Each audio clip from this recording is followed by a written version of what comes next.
access is blocked, and then pretty soon you're gonna have people out on the highway, which is not safe. The other option that we looked at is the visor cards, and then of course an attendant. That would work well too. As the folks from the Raidersburg site, I see people from Lewis and Clark, Gallatin, you name it. I don't know where they're all coming from, but it's real convenient for them to pull in. I haven't seen semi loads or dump truck loads, but I've seen You haven't pickups. been there, Dan? Yeah, I've seen pickups pulling in, and you know that they're not paying the fees, and especially the contractors. So we'd like you to consider, you know, following those options for that site out there, just from a safety aspect. Cutting it back to just a few hours on a Saturday or Sunday, that didn't carry. A lot of the folks, even though there's getting to be more and more of us that are retired in that subdivision, I really don't want to carry the neighbors' garbage for them because they're gone for the weekend. I like the thought of the private pickup. I came from Sydney. I lived about 8 miles out. I had that before. But I can tell you after this winter, having garbage cans out along our road, we were just lucky to get in and out, let alone they're in the way. You get ready to grade the road, or you hire a contractor, and then all of a sudden here's these canisters setting in the way, and then quite frankly the wind tends to blow them, and then you're running across the pasture picking stuff up. So it's not like in town. So from our perspective, yes, we're not really excited about the increase coming all at once, and we understand your problems with folks that aren't paying, that are dumping, and we would prefer something along an attendant with a visor card, or the key card and electronic gate access. Thank you. Any further comments? I guess we'll entertain a motion to approve the resolution.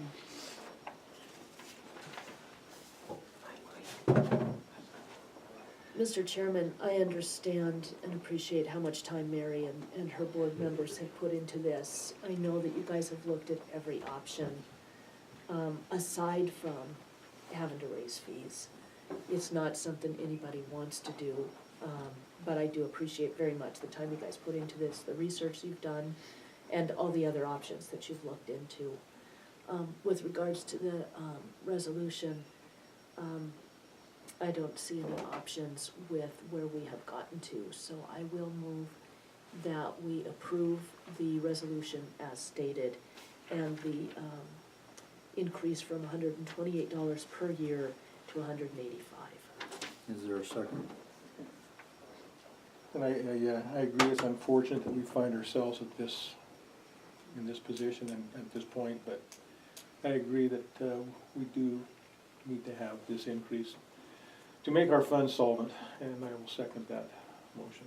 Motion been made and seconded to approve the resolution to raise the solid waste assessment from $128 to $185. All in favor? Aye. Opposed, same. Motion carries.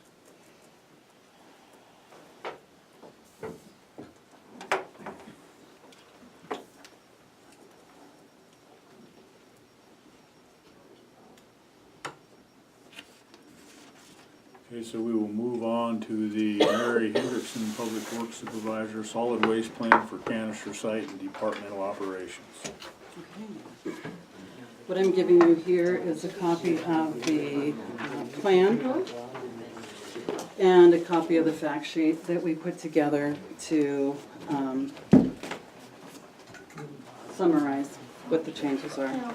I do have a few copies up here. The plan is 19 pages, so I didn't print out a lot of them. I have 5 of them left here if you want to. And here's the summary, and the summary pretty much follows the report there.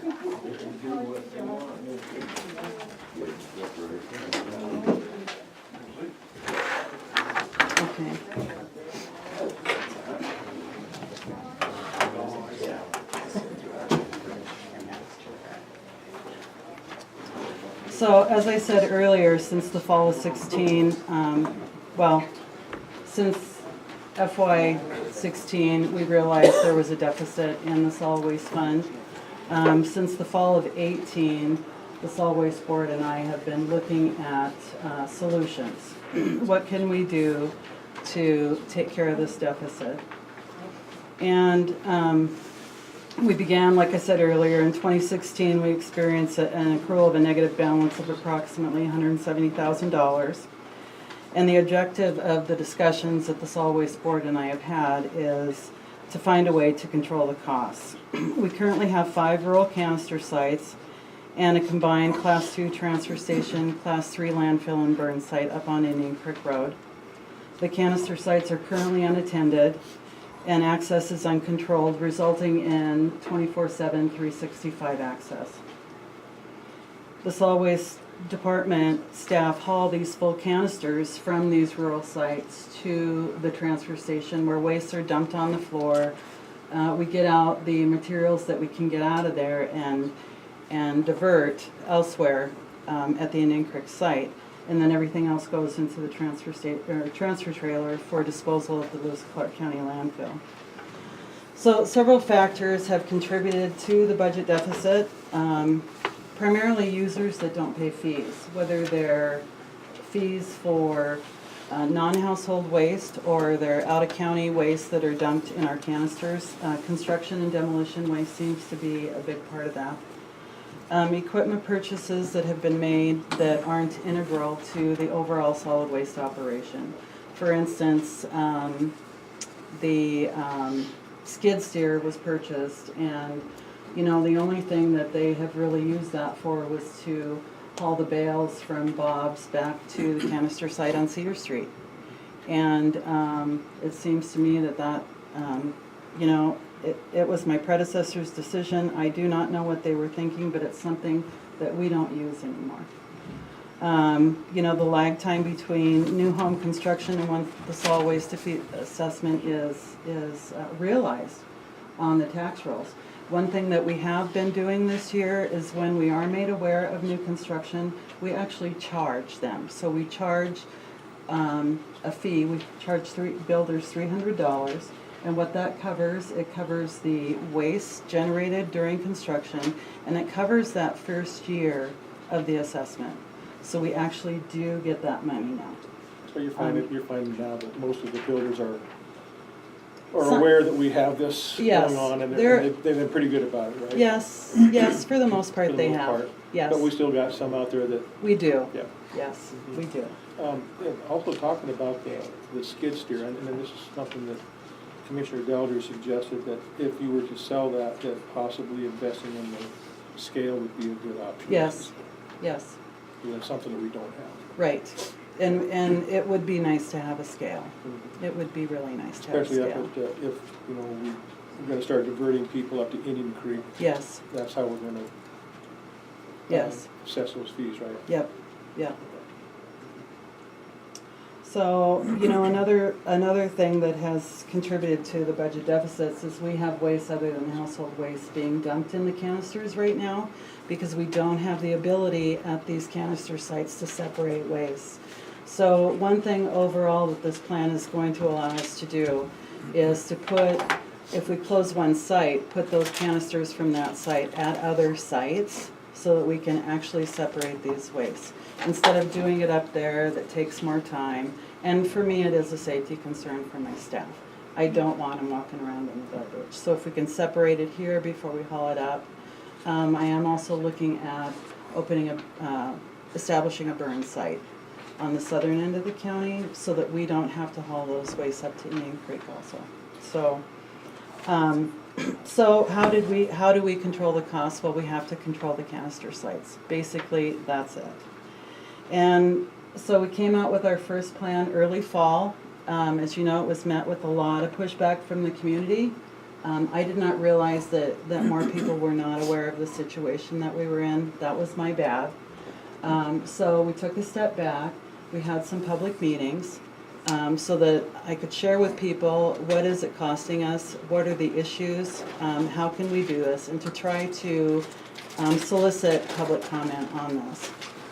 So some of the comments and ideas that were suggested, don't make any changes. Install electronic gates with key cards for all fee payers. Install gates and locks and distribute keys to all fee payers. Install surveillance cameras to monitor site activities. Install a man gate for users to walk in after hours. Purchase additional canisters so that waste can be separated at each site. License a burn site to clean wood waste at Raidersburg or Toston instead of hauling this waste to the transfer station. And increase fees to cover costs and leave things as they are. Well, one of the, and I do know that I stated this in probably every meeting that we had, but my initial, initially I didn't want to have to increase fees. I wanted to see if we could operate given the fees that we have. But as I started to look through the numbers, look through our budget report, see what we've spent in years past, it became very, it was just very obvious that there was no way that we could continue to operate, even with the changes, at the assessment that we were getting. So one thing that we did do, though, is I did look at the costs associated with these various ideas that people had. And electronic gates and key cards, just for the gates and the cards themselves, were going to be $87,500. That's no installation, that's no electricity, nothing. That's just the gates. Gates, locks, and keys were going to cost about $8,500. Surveillance cameras were $30,000. A man gates for after-hours access is about $2,500. New canisters was going to be close to $83,000, and a license for a burn site is $2,400.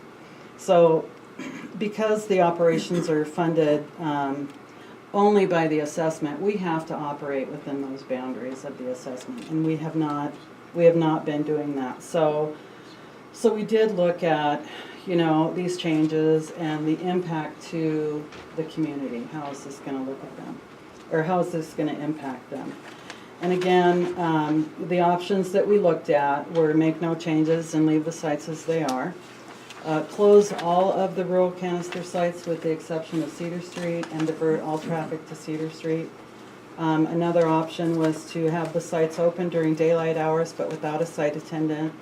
And the fourth option was to open all the sites but limit the day's hours and have a site attendant there. And I also looked at the pros and cons for each of these. Option one, the pro is there are no development costs. If we leave things as they are, it's not going to cost us anything initially. But it doesn't satisfy the objective, and that is to control solid waste costs. So we threw that option out. That was not an option that we gave any more consideration to. Option two, which was to close everything except Cedar Street, the pros were, our annual costs will be controlled because everything has to come to town. The development costs are lower compared to the other options that we had. It would minimize wear and tear on our solid waste equipment. We would be able to accomplish the waste separation and thus diversion up at the transfer station. We would have additional canisters available for contractors, and we do get a fee off of that. There is a canister rental fee. So, and then the annual cost would just be for hang tags, staffing, and site maintenance. But the cons for that outweighed the pros of that option. There would be little to no public support, and that is one thing that I took into consideration with every option. Is that how would this impact the public? Well, the public would have to come to Townsend. We're going to see an increase in traffic on the roads. No one's going to like that. We'd have to look at building a different entrance and exit so that we didn't impact the city like we would with that. There would be the potential for illegal dumping, in the county. And that would be a county health concern. It's not anything that the solid waste department would manage, because when people dump, it is no longer our issue. It becomes a law enforcement issue at that point. So it would impact our sheriff's department. And then, again, we'd have to have an alternate route, and to build a road it's expensive to do that. So Option 2, because of that, went out the door on that. Looking at option 3, leaving the sites, open during the day but without a site attendant. The pros to that would be, we would limit access somewhat by establishing the times open. We'd have to purchase additional canisters if we want waste separated, but if there's no one up there to tell people where to put stuff, not everyone's gonna do that, People, and this is not, we can all be lazy about things, and it's a lot easier to throw stuff into one can than it is to pick stuff out and separate it. I'll admit I'm lazy from time to time. It does have better public support than option 2, and there would be no additional staffing costs. But the cons for that would be the high initial investment for canisters and cameras. No guarantee that waste would be diverted or separated into the proper containers. The sites would still remain uncontrolled. It doesn't reduce wear and tear on solid waste equipment. There's a potential for more trips to and from the transfer station to empty cans because we wouldn't have anyone there. It does rely on the honor system, but it requires someone to go and lock and unlock these sites every day. So, and option 4, finally, we did just look at these 4 options. Option 4 was having these sites monitored and limiting the days and hours that they're open for vehicle traffic. So I do want to say that, because one thing that I did hear in these public meetings is people want access. So people will have access. We will have a man gate so people can walk up to the man gate. There will be a canister there and they can dump their garbage in that. What that does is it limits vehicular traffic in there. So we're not getting large loads of waste that are either prohibited, that you need to charge a fee for that, or they're from out of county. So that's what, closing these sites, that's the impact. And I think it's gonna have a huge impact on what we see coming into these canister sites. So option number 4, again, was opening them, but limiting the days and hours and have them monitored. And so the pros on that were the annual cost would be controlled by limiting access and establishing days and times that they're open.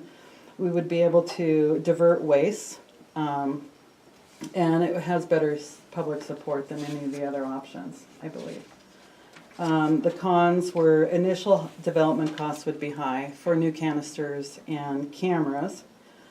We'll have additional staffing costs, so more personnel would be necessary to man these sites. Doesn't reduce equipment wear and tear, and there is still the potential for more trips to the transfer station to empty the canisters. So what we ultimately, I and the Solid Waste Board decided and was a modification of option number 4. And it's what everyone read about in the newspaper. It was the closure of the Raidersburg canister site and the consolidation of all users to the Toston site. And one of the primary reasons for that was the Raidersburg site is not conducive to having a burn site out there. Now I do have, because it's on state land, we lease that land out there. The site at Toston, we only use half of that property. Only half of the property we have available in Toston is fenced. We can still move to the east, and that was where I planned on putting a burn site, is at Toston, because we had the space available out there. So what that'll do is we will have some initial costs. I understand people's concerns. It was a hard decision to make as to whether to close Toston or Raidersburg. Part of it too is it costs us more to go to Raidersburg because it's further away. And if we make trips, 3 times, 4 times a week, and Raidersburg was one of the biggest problems that we had last summer with excess waste in those containers, a lot of construction waste in those containers out there. you know, it costs staff a good deal of time to try to manage that. So, that all contributed to the ultimate decision that we made. Now, like I said, I do have a call into DNRC to determine what is the process to expand our lease out there. I'm not even sure if it's possible that we do that. We've had those leases for a number of years, since these canister sites were established. So, I did provide you costs to implement this modified option 4. And the implementation costs would be about $30,000. A lot of those are you'll see a lot of one-time costs on there. Annually, our costs are related to the vehicle hang tags, personnel, and then just having a portable toilet out there for our personnel to have access to. So the total annual cost would be about $85,000. But then considering the savings, and that is eliminating trips to the Raidersburg site, we're looking at a savings there, and I did figure in a reduction in waste to the landfill in that at all. We're looking at a total annual savings of about $72,000. So that option leaves us a net cost of about $13,000 a year to implement that particular change.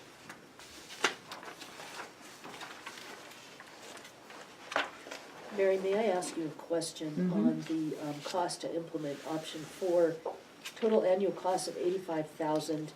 For the actual annual cost after the first year, we would subtract the $30,000, correct? Yes, So our actual annual cost would be closer to $55 versus $85, correct? yes. Okay, No, I'm sorry, no. no, The okay, $30,000 is just the first year cost. okay, so, The annual cost would be $85 because it's mainly personnel. It's mainly salaries that we're looking at there. okay, The other costs are just related to, renewing, getting new hang tags, for people every year. Because the hang tags it'll be just an annual tag. When you pay your fee, or when the tax bill is sent out, they'll have the hang tags to go with it. And they'll be numbered and colored, so the next year, it would be, I would hope the same number, it should be, but a different color, so the attendants will know whether or not that they are a valid site user. So it will be about $85,000 a year okay. for that. But implementation, what I'm looking at, Laura, I'm looking at, one reason why it's so much lower is I'm not looking at a full year of salaries. Yeah, I'm looking sure. from the implementation date to the end of the fiscal year for that. Okay. Question? Mm-hmm. We're trying to follow on. So for the first year, the total cost would be $115,000. The $30,000. No, the first year, so if we implemented, this is assuming we implement on May 1st. So from May 1st to June 30th, that cost would be $30,000. That would be installation of everything and personnel costs. Personnel costs, because I'm looking Okay. at only 2 months, would be about $12,000. Okay, with you now. Yeah. Thank you. Okay. Mhm. The hang tags, you said you're gonna send them with a tax bill? That's how we would do it annually. Okay, what about the ones, the tax bills that go to banks, and the people, the owners never see them? Because they. We'll use the information that we have. That's where well, they go. Shouldn't something be done to get this into the minds of people about, and where to go and where to get their tags sent to them? And they can come here for that. And yes, if we And who knows implement, that? if we Besides you? implement that, it will be in the paper and it'll be, all I can do is use the media that we have right now. I haven't gotten that far. I'm just presenting this to the commissioners right now. No, I Which understand. tax bill? That's all. Understand. The annual one will go out in November. So, So if you're not being assessed on your taxes, which evidently some in the south and some in the north are not, and you'll get a hang tag, what do you do with your garbage? Throw it If in the they're not, ditch. if they're not in our solid waste district, they don't pay the assessment. So the That's true. southern end of the county is not in our district, Right. so they're not assessed. Everyone from that southern district line to the end of the county should be paying that assessment. If they're paying the assessment, they get a tag. I think If you're a that's what we landlord, should.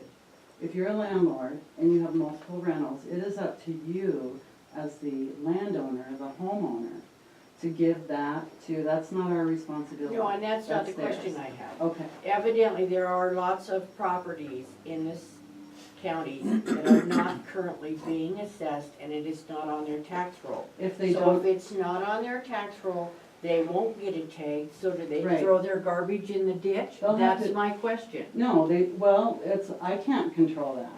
They shouldn't be throwing it in the ditch. Someone here should be looking at assessments. But Can I- if they Hold on, don't have hold a on. home there, Let me say something here. No, that's not, no, So- okay. So what's probably gonna happen most likely is if we put attendants at these sites, and these folks that don't have a tag, when they show up to the site, they're gonna get educated by the attendant, say, I'm sorry, you can't dump here, you'll have to go purchase a tag.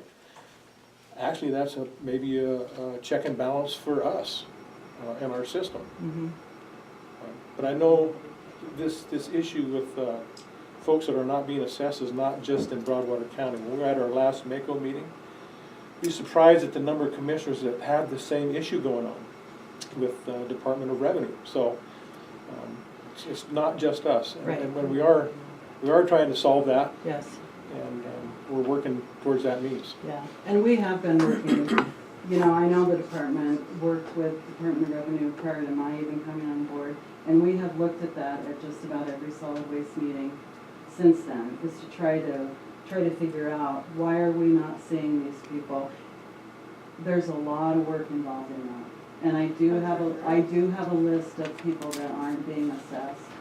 And some of these people I know, and I know they live here, and I'm trying to figure out why don't they have the assessment. And it's just a matter of me maintaining that communication with DOR, and that's something that we're just continuing to work on. It's just a slow process, because it's so time consuming, so. And And- Mary, one thing too, to answer Dave's question, even those folks who have their mortgages pay their taxes through an escrow account still get an assessment sent to the homeowners, so your option Yes. of that totally works. Yes, and they do, because I get one. Yeah. Yes. And to answer your question about the Winston site, I'm sorry, that is something that we have considered as well. I'm looking at putting a turnaround at Winston before the gate, because that is an issue that came up. Safety is an issue there. It is, it's right off the highway, and that is, people just zoom right through those trees. And so that is something that we are looking at, is putting that in there. And I've already queued up my road department, you know, as soon as I get the okay to do that, we'll start, and the ground thaws, then we'll start looking at that. And then, just real quick, because you're talking on it, it says, modified option 4, install gates allowing 24 access. You're talking the man gates? What I'm talking about is having an opening, yeah, maybe a man gate, in the fence that we have right now, that people can go and just dump their garbage into a canister that is right there. I don't want people walking up to the top deck, especially at night. You know, there are no lights at these sites with the exception of Cedar Street. None of the other sites have lights on them. It's dangerous. You know, and it's kind of a hill to get up there, and if it's muddy or if it's snowy, you know, I'll just have something right there. So people will have access. They just can't take a vehicle in there. Okay. Yeah. Could you go back and give me the cost again on the electronic gates?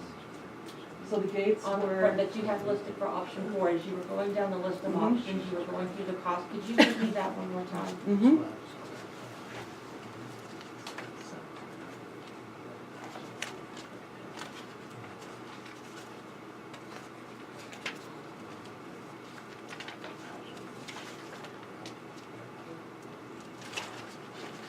My recollection is the gates were about $16,000 apiece. I'm sorry. So that's So $70,000, and that's just the gates. Right, okay, so you have listed here 4 solar powered gates with key cards. Mhm. So that's the gate with the key card system that allows the access that you have listed. Yes. I don't know if I misunderstood, but as you were going through, I think I heard you say something that it was closer to $87,000 for the key cards in the gates? Mm-mm. Okay, so the gates are $70,000 Yeah. with the key access. Yeah, Okay, so why then would, and since the minute turned on my line, and I wasn't able to attend the board meeting, when you guys were hashing these options out, why would we not look at a key access at $70,000 as opposed to hiring additional people and paying the wages that you've listed, when that key access, again, I realize it's like a one-time cost to a household, but you could limit then, each household gets its own key card, and then if you lose it, you have to pay a fee to replace it. You don't have yearly renewals that you're having to send out. But you're also allowing your residents to maintain their 24/7 vehicle access so that, you know, not everybody is available. Sometimes people work shifts, but they're not available 9 to 3 or whatever it is for the various sites. So I guess I'm trying to understand why you're going the route of adding more people when it Because- appears that the gates give a really good option. well, sure, it's a good option, but you can't, our objective is to control costs. okay? Agreed. So if you control And one costs by of the limiting the biggest, gates. one of the loudest comments I heard was you're not giving us 24/7, 365 access. And it's, yes, we are, just not with the vehicle. Right, so the key card would give you the 24/7 vehicle access. I understand that, but you're still not controlling costs because you don't have anyone there to make sure that people put the waste in the proper can. That's the issue. Plus, you still have to get electricity out there. This is just the gate cost. Well, this says solar, so I misunderstood then because it says solar powered gates with key. Okay, So there wouldn't be any okay, electrical it doesn't costs. include installation. It doesn't include, So, it is just a gate, and there are other things that have to so go. this was an incomplete document No, then it's with the not. 70,000. It's not. It's not, because we looked at that cost, and it is cost prohibitive. It's $70,000. We have other work that we have to do to make sure that that electronic gate would fit at the site. So we're gonna have to go out and make some modifications to the current fences that we have out there, you know, to do that, and that's all gonna cost money. But that wasn't listed in these options, so. I so understand So it that. gives a very, The gates, gives a no, very bad picture no, overall. all I provided was the cost of the gates and the key codes. But in your modified option that you're proposing, you do list a lot of costs and you break it out. Because that's the option that the board, selected. Okay, so on your modified option, I don't see anything here for the electricity for these sites, for each attendance site. Are they not gonna have electricity There in the is on there, shafts? it's a generator. The generator, I'm So we're sorry. looking at having a generator at each of these sites. Okay, and that would be listed, where is that within It this? should be on, Okay, I've got on the that, it is item. there. Generator, heated, Mhm. heater and a porta potty. Right. So, yeah, that is in there. okay. And so then on the next page of option 4, it just says on there on the assumptions, elimination of 3 trips per week, 46 miles per trip. What exactly, I mean, what sites are we talking about? What's the to from? Because it doesn't specify what. So the modified option 4 was elimination of Raidersburg. Okay, so all of those, where it says elimination of 3 trips, that's all related to savings for closing Raidersburg? Right, Okay. yes. And then, you have tipping fees on here, but there's no amount listed, it just says 25%. So We paying yardage, we paying we tonnage? pay by the ton, Okay, what's the tonnage rate? $26 a ton. right 26 now. a ton? So every county solid waste that I have spoken to, when they implemented changes to their rural canister sites in their counties, they actually saw a reduction of about 30% in waste that was going into those canisters. Because you're eliminating people that aren't paying fees from going in there. You're controlling them. So why was, the cost for the lock and then the keys for the individual residents, why was that not considered a viable option? Because Aside it's from the still, fact that you said you couldn't, get the source separation, but now you just said the biggest overall cost is the illegal. I understand that, but it's not only Winston residents that would have to get the keys. Because there are people that come up from the south end of the county, they forgot to dump their garbage, they may have a bag in the back of their car. Keys can all be the same, they can all be keyed the same. That's not what I'm saying, that's not what I'm saying. At Winston, what they requested in the meeting was we'll give all of the Winston people a key. That's not going to work. It still does not control costs. Because you're still gonna have access. So how then is opening the canister sites for only a couple of hours on the Looking at weekends? 6 hours a day on the weekends. On the weekend. Okay, so I have to work on the weekend. What are my options? You can come to Townsend, or you can dump a bag of garbage at Winston. That's the option. It's the same option that everyone else has in the county. So Winston would not be the only one. We're talking Dry Gulch. People from Goose Bay use Dry Gulch. That is 13 miles from Okay. Dry Gulch to Goose Bay. So it's really just about dumping household trash, so why not eliminate all container sites, just get a mandate to walk in for all of them then? I mean, why are we even having container sites if really all we're trying to do is household waste? Because we're giving people the option to separate waste there. So that, people are gonna generate metal waste, people are gonna generate wood waste, they're gonna generate glass clippings. What are people gonna do with their appliances? They can dump their appliances at these sites in the metal can. We will keep those options open. But only if you're available during those specific times. People can always drive to Townsend. There are people that live up in Lacey HM that have to drive into Winston, they're gonna have to, and I've already talked to some of them, that you're gonna have to, everyone has to adjust. And it's not the adjustment, I'm just trying to make sure that we're still keeping it viable and reasonable for We still have, the residents. we have options, because Cedar Street will be open Tuesday through Sunday. So that site will be open. Who's gonna do traffic control on those Saturday and Sunday? We'll have a site attendant. No, I mean traffic control, Wynn and them are already under budget. It's gonna be Yeah, chaos there's a on wreck. that highway. And- On 12 for on- Winston, for sure. At Winston, Probably gonna have to look Okay. at expanding. it's gonna be chaos, cause there's a lot of residents out there. There's the access. Well, I understand that, but, we had a camera. Some points, and I don't mean to be rude by this, Different okay? access in there. But sometimes people have to take responsibility for their actions. If it don't look safe when you go to pull in there, don't cause or create a problem. Use some common sense. Right. Well, then you go You down know, there, it's then just, you turn it's around. just and common come sense. back. Well, but if And you're there's dumping on still the 12, you issue. can't necessarily, to make a left-hand turn into the Winston dump, you may have your blinker on and your brakes are on, but it doesn't mean that the person behind you isn't gonna run up over the top Oh, of you. believe me, I've had to go because Right, just because it's a really bad area, and I it's know the you're most talking dangerous about highway in the state, back in doing '93. something, I realize but that. is that amount then, is that a road budget item, is that a solid No, waste budget item? it's a state highway, it yeah, has we're- nothing to do. Can we go back to the original Yes. process Yes. here, please? Thank you. So after presenting this information, my request to you is approval of the plan and the approval to hire 1 full-time and 4 part-time gate attendants.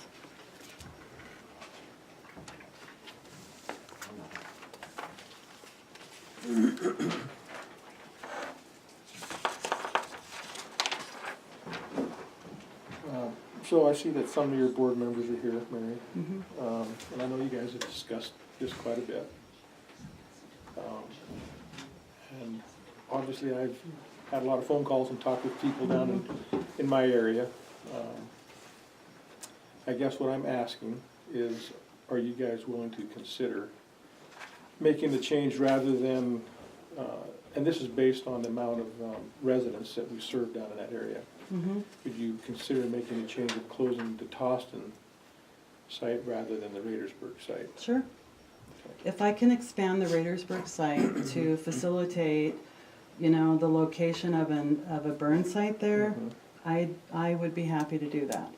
My focus was We need a burn site down south because it doesn't make any sense to haul clean wood all this way so we can burn it at the transfer station, when we could do it down there. That makes total sense.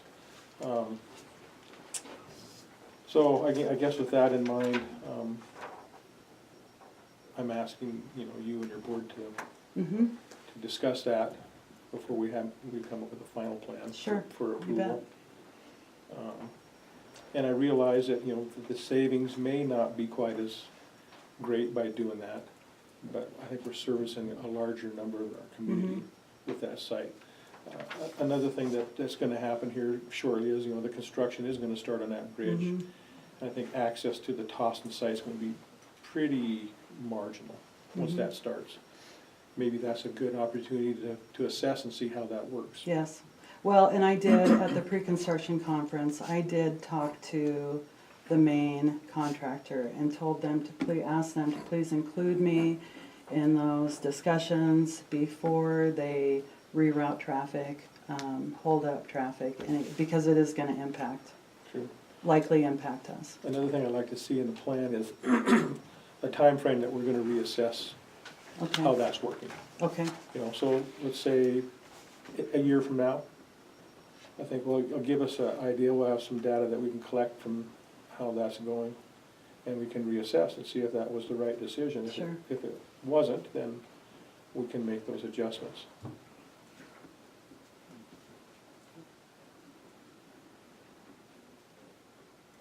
okay.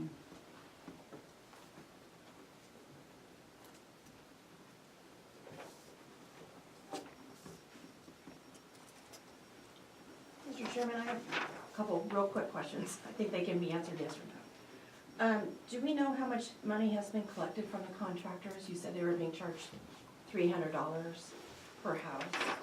I can actually, I should be able to run a report to look that up. It would be interesting. Yeah, not this Very- year, yeah, not a lot this year. I mean, we do have contractors that come up there with waste. So, and that's fine, and we'll charge them up there. As far as the $300, I've had probably 4 contractors that have come out. One of them has had multiple homes they've built. So, On the hang tags, would my husband get one for his rig and I get one, or we have to share? it's one per homeowner. One per, Mhm. what stops me from giving it to my friend that lives? That you're an honest person, Well, besides- that's why! Hypothetically. Your conscience, that's all I We have can this say. problem, I'm just gonna throw this out, at Rod and Gun Club, we have locks, keys, and the keys are numbered. But we know for a fact that, not me, but somebody else might give their key to go to Indian Creek. And so we have looked into this gate thing too. Right. So is there any way to stop that with the hanging? Cause I can see that. There is, actually, there is. I mean, I can ask the attendant to ask for your driver's license. That's what I'm, We can do that. I know this is gonna be an inconvenience to people. My goal is to minimize the Absolutely, I'm inconvenience just as much wondering as if I can. people will do that. Yes, yes. One more question, employees. So if you hire Joey to be the attendant, part-time attendant, for I think you said $12 an hour at Cedar Street, but Joey doesn't show up. So that whole thing's closed for that day? No, But what do you do, because you only have I would 4 make employees? provisions for that. So I would probably ask one of my staff members to go and man that and just give them more hours that way. Because we can't have a site closed because someone doesn't show up. And I just know in this county, employees are a huge issue. Yeah, Ask, yeah. Well, and one thing that was wind. one thing I did consider is, and it's not in here, I've been thinking about it because I realize that. Especially for low-paying jobs, I realize it's not a lot of money, but what I am looking at is because I've had several people call me, and they're retired, they'd be happy to do this, it would just give them a little bit of extra spending money, they're okay with the weekends. They'd rather go out and do stuff during the week when the public isn't out there. So I'm sort of counting on, I'm gonna call those people back because I do have their names and phone numbers, if we get that far in this. But I do have, I do have 2 staff members that would go to, if for some reason no one showed up, I'd be calling other county I employees. mean, I can see them doing that once or twice, emergency situation. Yeah, But an ongoing situation, it's Right. not gonna work. right. Yeah, good. Thank you. Yep. So I think one thing that's important for us all to realize is that when we implement new programs, we always learn from them, right? Yes, And so we're gonna learn what we're doing right, and things that aren't working, we're gonna make those adjustments. I mean, we that's can make those, that's and we all there can, is to and, it. and I realize that we Yeah. will have to. Yeah. I do. I just don't want, again, my objective is to control costs. And how can we control costs? Take care of the deficit that we have and still provide the service. People wanted access, so they're gonna have access. May not be the access that they wanted by being able to drive in there, but they still have access. Because there are people that work in Helena, and they wanna go dump their garbage before they go to work. They're gonna have the ability to do that, so.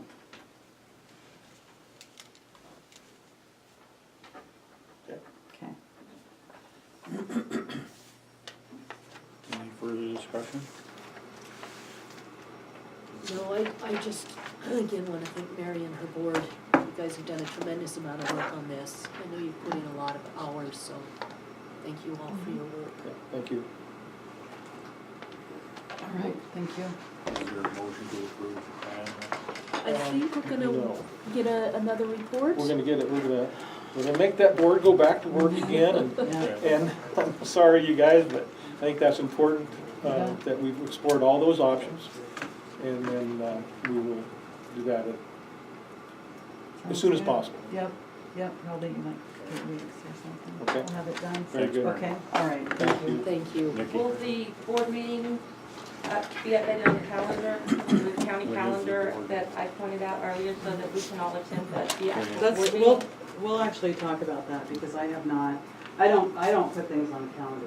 I don't know who does that. Somebody does, but we would appreciate it, I'm pretty sure as Sure. president, to have that information available to us, so we could, if we would like to attend that board meeting as spectators. Absolutely. Yeah, one other thing I guess I wanna ask too for you and your board is to start thinking about those discussions on the people on the south end, the far south end. Mhm. If that's something that we wanna do, if we wanna provide that service, if you think they're interested, let's start exploring that. I mean, Okay. that's something that might happen in a couple years down the Sure. road, but You I bet. think we need to start talking about that. Okay, you bet. Because that end of the county is growing pretty fast, and Mhm. something we need to be taking a look at. Yep, Okay? And it Sounds might good. be something that they're interested in. I know Yep.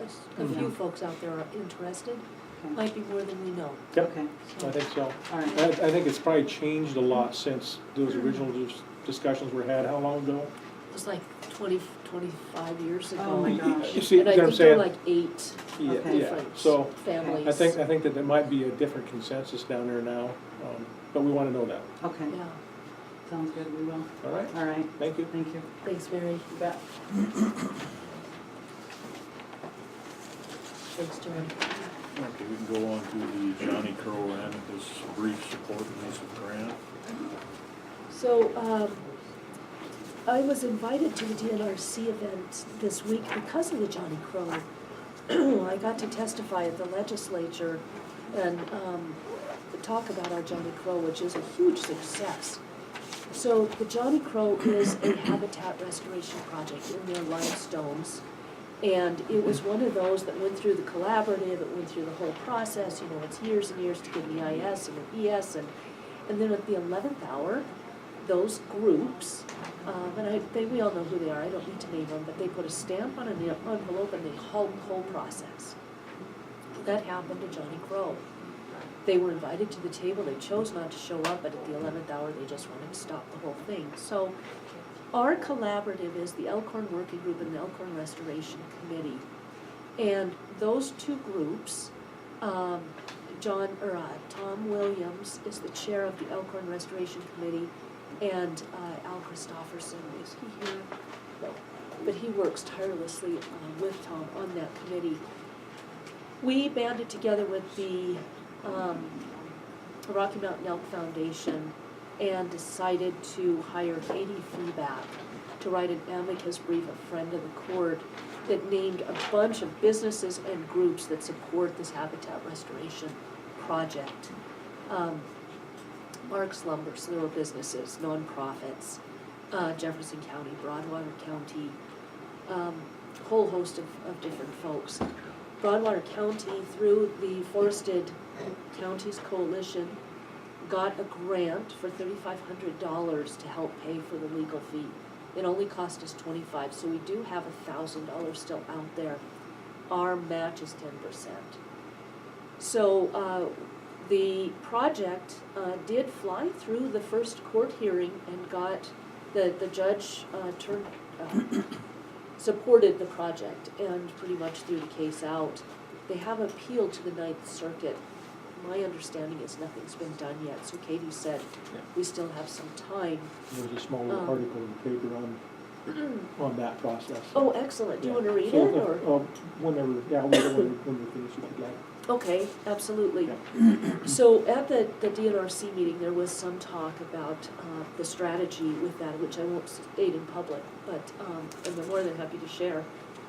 But I talked to Jefferson County and they said, hey, you guys put up the first bid, we're good for 500. Rocky Mountain Elk Foundation has put up 2,500. So with our remaining 1,000, we can pay the full bill for another friend of the court for this next hearing if it's needed. And so what I would like to do is, this already passed the commission, I think it was a 3-0 vote, both for the $3,500 grant and to support the Johnny Crow amicus brief for the Ninth Circuit, well, for the First Circuit, now for the Ninth Circuit. And so what I would like to do is just reiterate our support and also, since we do have a commissioner on board, have another hopefully 3-0 vote of support on this. So I was kind of new to this project. I did a lot of research on it, and I think it's a solid and responsible forestation project. I think it's responsible, good business for our forest to be managed that way. And so I'm in support of that. I would like to just read this article real quick for folks that maybe don't know. It just says, a judge has blocked a project that called for logging prescribed burning in the Elkhorn Mountains near Townsend. U.S. Judge Susan Waters on Tuesday ruled in favor of 2 conservation groups that sued to stop the project. Conifer trees on 7 square miles and burn another 2 square miles. Independent record reports of the project also called for allowing livestock grazing and other grazing allotments are unavailable due to circumstances such as drought or wildfires. Waters sided with the group's argument that the U.S. Bureau of Land Management failed to completely analyze the cumulative effects of the project along with others in the area. The judge ruled for the federal agency on 4 other challenges. She ordered the BLM to prepare a supplemental environmental analysis. So that's kind of where they're at. They just need to prepare that other analysis. That's actually a different project. Yeah. That was the Iron Mask. Ours actually did get the judge's approval, the Johnny Crow did. Yeah. But for those, we should also be doing Friends of the Court and amicus brief, because all of these projects are important, and I think this is a great example of what can be done to help those projects Well, I know it too. listed 2 different projects in the article, and I assume that was in, well, maybe it's not, but, I mean, from the standpoint of management of the forest and for the wildlife, I think it's a great project. Yeah. I mean, I really do. So, kind of support that. Excellent. Mike, any thoughts? I'm fully in support of it, yes. So, for the record then, I'm gonna move that we further support the Johnny Crow Habitat Restoration Project and pursue the remaining $1,000 of our grant to help pay for the Friend of the Court amicus brief. I'll second the motion. Is there a second? Motion's been made and seconded to continue support for the Johnny Crow project. The amicus brief support and the use of grant money, all in favor? Aye. Opposed, same, motion carries. The other thing too that I would like to do is increase the numbers of partners. When I was at DNRC, we were talking about, this is really an economic development opportunity for any county to have these projects. So I'd like to engage MBAC and ask you to do that, Daryl. And I would like to ask BCDC for a letter of support as well. Sure. Okay.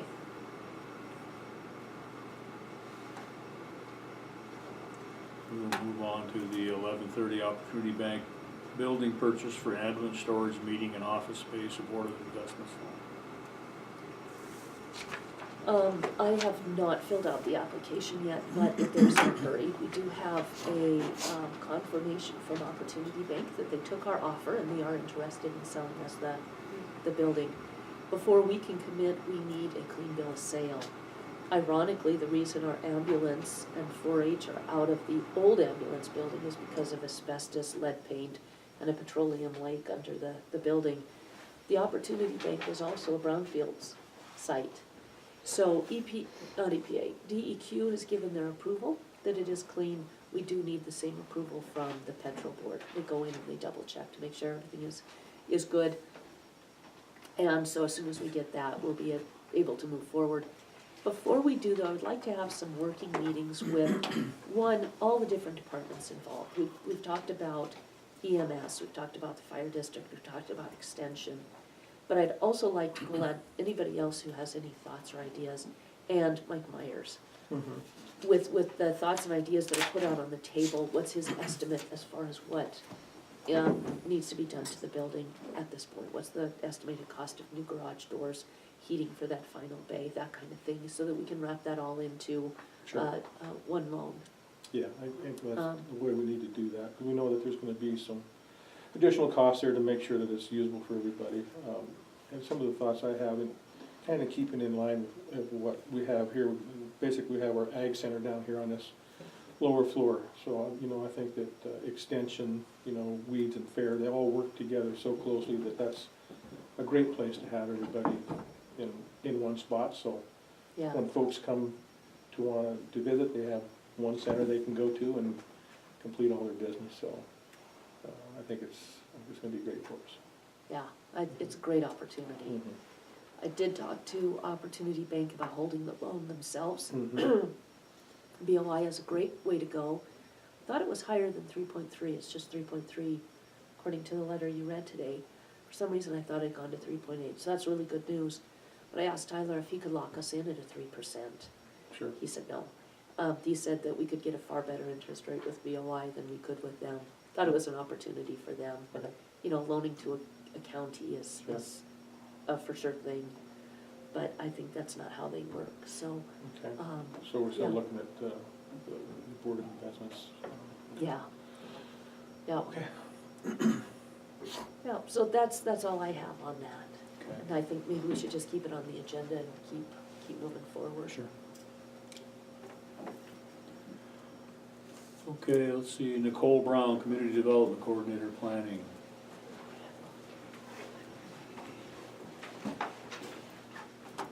Still morning. Good morning. We've got 1 minute. Got like 30 seconds. Yeah,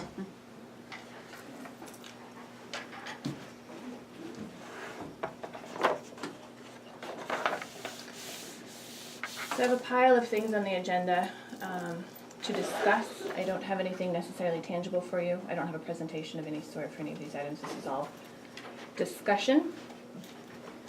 So if we could, because I've outlined it in my notes here, if we could move through each item individually, Okay. if that's okay. Yep. yes. So the first one, the proportional share of county roads. This topic came about through subdivision. How do we address subdivisions who are proposing to utilize a county road as their main access? We went back and forth on the Heineman subdivision, as you recall. Do we require the developer to pay the proportionate share of a county road for improvements? Can we require a developer to pay the proportionate share of county road improvements? So I reached out to some neighboring counties. Granted, we have 56 of them in the state of Montana, and I reached out to 4. So I know that that's not a high percentage, but just the ones in our general area. And I can do more research if you'd like. But and as you recall, I guess to back up, in the very beginning, I did send this out to Tara Depew, Mako Land Use Attorney, and she did state that we should be requiring developers to pay their proportionate share of county roads. Currently, we charge a 1/50th, and that's based on vehicle trips per day and our growth policy plan and basically a local number 1